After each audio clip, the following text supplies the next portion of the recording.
사랑하는 여러분, 한 주간에도 평안하셨습니까? 오늘은 제15과 날마다 부활신앙을 점검하라 라는 제목으로 함께 은혜를 나누겠습니다. 여러분 가지고 계시는 구역공과 80페이지를 펴시고 함께 읽어가면서 은혜를 나누겠습니다. 나눌 말씀은 마가복음 16장 1절에서 18절 말씀이고, 외우 말씀은 요한복음 11장 25절에서 26절 말씀입니다. 함께 읽겠습니다. 나는 부활이요 생명이니 나를 믿는 자는 죽어도 살겠고 무릇 살아서 나를 믿는 자는 영원히 죽지 아니하리니 이것을 네가 믿느냐. 아멘. 자, 이제 읽겠습니다. 죽음이 공포스러운 이유는 여러 가지가 있을 수 있겠지만 죽음에 이르기까지 겪을 극심한 고통에 대한 공포, 사랑하는 사람과의 영원한 단절에서 비롯된 공포, 또한 죽음 이후 자신이 어떻게 될 것인지를 알지 못함에서 비롯된 공포가 주된 이유일 것입니다. 무엇보다 인간이 삶에서 느끼는 모든 종류의 공포의 끝에는 죽음이 있기에 인간이 느끼는 가장 크고 근원적인 공포는 바로 죽음이라고 말할 수가 있습니다. 그리고 종교의 기원이 죽음에 대한 공포를 승화하는 것에서 비롯된 것이라는 데에는 학자들 사이에서 이견이 없습니다. 즉, 주치입니다. 이 세상에 존재하는 모든 종교가 추구하는 궁극적인 목표는 바로 죽음을 정복하고 영생하는 것입니다. 하지만 그 어떤 종교의 창시자도 죽음의 문제를 해결하지 못하고 한 줌 흙으로 돌아갔습니다. 자신의 죽음의 문제도 해결하지 못하고 죽어버린 사람을 나의 죽음의 문제를 해결할 구원자로 믿는다는 것이 어불성설임은 더 이상 설명할 필요도 없이 명백합니다. 그러나 우리가 믿는 예수님은 십자가 달려 죽으셨다가 사흘 만에 다시 살아나셨습니다. 이것은 인류의 전 역사를 통해서 오직 예수님만이 하신 일입니다. 그리고 그분께서 분명하게 우리에게 약속하셨습니다. 나는 부활이요 생명이니 나를 믿는 자는 죽어도 살겠고 무릇 살아서 나를 믿는 자는 영원히 죽지 아니하리니 이것을 네가 믿느냐. 요한복음 11장 25, 26절 말씀입니다. 이러한 이유로 기독교가 죽음의 문제를 극복할 수 있는 유일한 진리의 종교가 되는 것입니다. 그리고 그 핵심에는 예수님의 부활이 존재합니다. 자, 여기 주쳐놓습니다. 기독교가 죽음의 문제를 극복할 수 있는 유일한 진리의 종교가 되는 것입니다. 그리고 그 핵심에는 예수님의 부활이 존재합니다. 주쳐놓고 예수님의 부활에다 동그라미 쳐놨습니다. 이처럼 부활신앙이 가장 기독교의 특징이며 대표적인 교리이며 또한 참된 진리이기에 그리스도인은 날마다 부활신앙을 제대로 믿고 소유하고 있는지를 점검해야 합니다. 주쳐놓습니다. 그래야 바로 알고 바로 믿는 참된 그리스도인이라고 말할 수가 있습니다. 자, 그렇다면 부활신앙과 관련하여 매 순간 점검하고 확인해야 할 것이 무엇일까요? 그렇다면부터 무엇일까요? 가로해 놓으시고 오늘 내용에 대한 전체 문제 제기입니다. 부활신앙과 관련하여 매 순간 우리가 점검해야 할 것이 무엇일까요? 첫째로 주치면서 함께 읽습니다.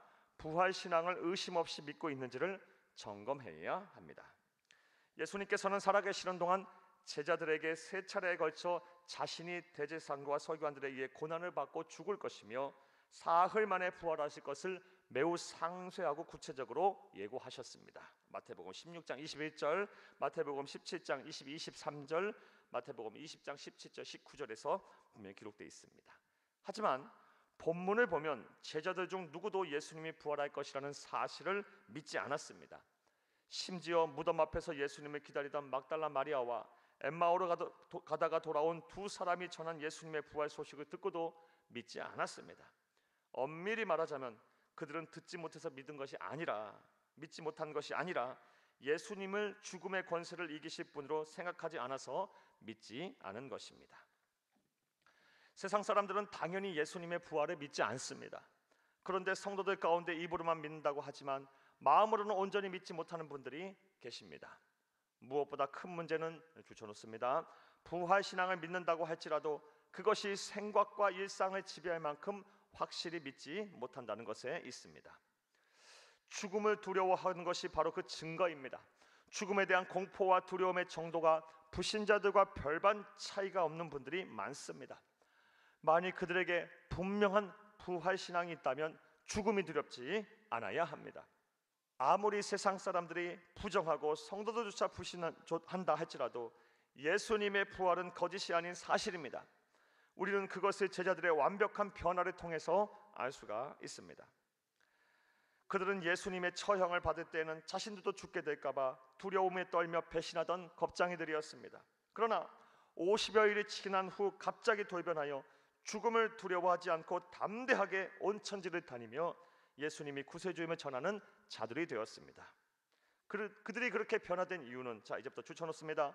부활하신 주님을 똑똑히 보았기 때문입니다. 그러자 믿음이 생겼고 자신의 생명을 걸고 복음을 전해야겠다는 사명이 생긴 것입니다. 까지 추천놓습니다. 우리도 그들처럼 예수님의 부활을 철저하게 믿어야 합니다.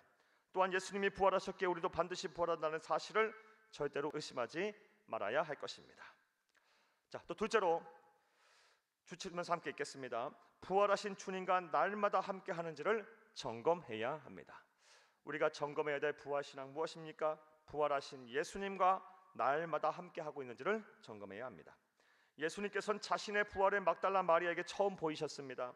그녀는 7 귀신이 들려 세상에서 조롱받고 학대를 당하던 삶을 살고 있었고, 예수님은 그녀에게서 귀신을 쫓아내주시고 정상적인 삶을 살게 하셨습니다.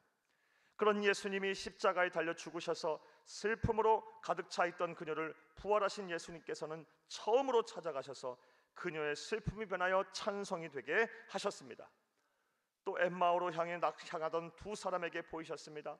무엇을 해야 할지 앞길이 막막하여 발길 닿는 대로 몸을 맡기던 그들을 예수님께서는 만나주셔서 새로운 꿈과 비전을 주셨습니다. 나아가 문을 걸어 잠그고 벌벌 떨며 시리에 빠져 좌절하던 11 제자들을 만나셨습니다. 그들은 예수님을 배신하였다는 죄책감과 자신들도 붙잡혀 죽을지도 모른다는 두려움 속에 숨어 있었습니다. 예수님께서는 그러한 그들에게 찾아가셔서 평안을 주시고 사랑으로 감싸 주셨습니다.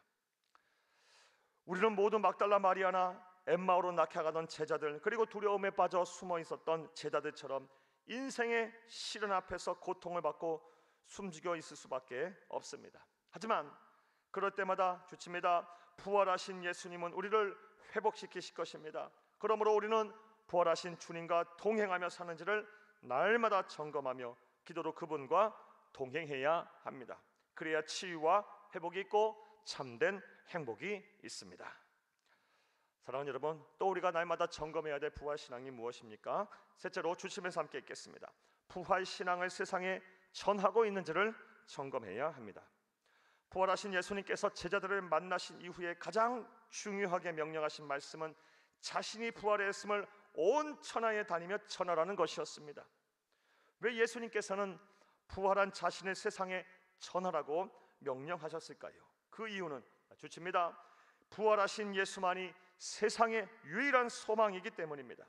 삶의 무게로 인해 죽지 못해 사는 사람들, 죄책감 등 갖가지 부정적인 감정으로 마음에 짐을 지고 사는 사람들, 죽음의 공포와 두려움으로 인해 웅크리고 있는 사람들에게 마음과 생각을 쉬게 하는 부활하신 예수 그리스도가, 지치고 힘든 삶의 무게를 함께 짊어질 부활하신 예수 그리스도가, 죽음의 권세를 이기시고 부활하셔서 믿는 자에게 영생을 선물하실 예수 그리스도가 필요합니다. 까지 추천했습니다. 따라서 우리는 만천하에 다니며 주님의 부활만이 소망이고 희망이라는 사실을 알지 못하고 믿지 못하는 자들에게 열심히 전해야 합니다. 예수님의 부활을 전해 그들에게 소망을, 그리고 영생을 선물해야 합니다. 사랑하는 여러분, 예수님이 부활하셨기에 그를 믿는 우리도 부활하여 천국에서 영생할 것이라는 믿음은 우리를 죽음에 대한 공포로부터 자유하게 합니다. 뿐만 아니라 그런 예수와 함께라면 세상을 사는 동안 두려울 것이 없습니다. 이제부터 괄호합니다. 오늘 내용에 대한 전체 요약입니다. 부활에 대한 확고한 신앙을 가지고 우리가 직면하고 있는 현실과 죽음의 문제를 넉넉히 이기시는 모든 성도님 되길 주님의 이름으로 축복합니다. 나아가 아직도 이 신앙이 없어 허망한 인생을 사다 영원한 사망에 이르는 자들에게 부활하신 예수와 생명의 복음을 전하는 귀하고 복된 성도님들이 다 되시기를 간절히 주의 이름으로 축복합니다. 할렐루야. 자, 여기까지 괄호를 해놓고 오늘 내용에 대한 전체 요약이었습니다. 자, 이제 말씀과 만남을 보겠습니다. 1번, 기독교의 참된 진리인 부활신앙과 관련하여 매 순간 확인하고 점검해야 될 것이 무엇인가요? 첫 번째로, 부활신앙을 의심하지 않고 믿는지를 우리가 온전히 내 삶과 인격을 지배할 만큼 믿고 있는지를 우리 점검해야 합니다. 두 번째로는 부활하신 예수님과 늘 동행하며 살고 있는지를 점검해야 합니다. 세 번째로 부활 신앙을 세상에 날마다 전하고 있는지를 점검하시기를 바랍니다. 2번 보겠습니다. 우리가 부활한 예수님을 세상에 전해야 한 이유가 무엇입니까? 부활하신 예수님만이 우리의 온전한 소망이기 때문입니다. 예수님을 통하지 않고서는, 부활하신 예수님을 통하지 않고서는 죄와 사망의 문제를 해결할 방법이 없기 때문입니다. 부활하신 예수님을 만나지 않고서는 참된 행복을 얻을 길이 없기 때문입니다. 예수만이 소망이기에 우리는 부활하신 예수님을 세상에 전해야 합니다. 3번 보겠습니다. 부활에 대한 확고한 신앙이 있는지 스스로 점검해보고 앞으로 어떻게 살아야 하겠는지를 함께 나누어 봅시다. 하나님의 나라 가는 그날까지, 우리 주님 다시 오시는 그날까지 세상이 뭐라 하고 세상이 어떻게 변화하든 간에 예수님은 부활하셨습니다. 이건 참된 진리입니다. 이 진리를 온전히 믿고 의심하지 않고 이 세상에 널리 전하는 저와 여러분 되기를 간절히 주의 이름으로 축복합니다. 감사합니다.